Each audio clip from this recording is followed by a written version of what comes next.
يا أيها الذين آمنوا إن من أزواجكم وأولادكم عدوا لكم فاحذروهم وإن تعفوا وتصفحوا وتغفروا فإن الله غفور رحيم.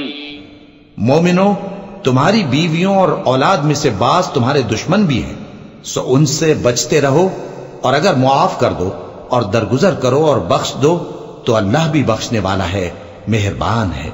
انما اموالكم واولادكم فتنة والله عنده اجر عظيم فاتقوا الله ما استطعتم واسمعوا واطيعوا وانفقوا خيرا لانفسكم ومن يوق شح نفسه فاولئك هم المفلحون.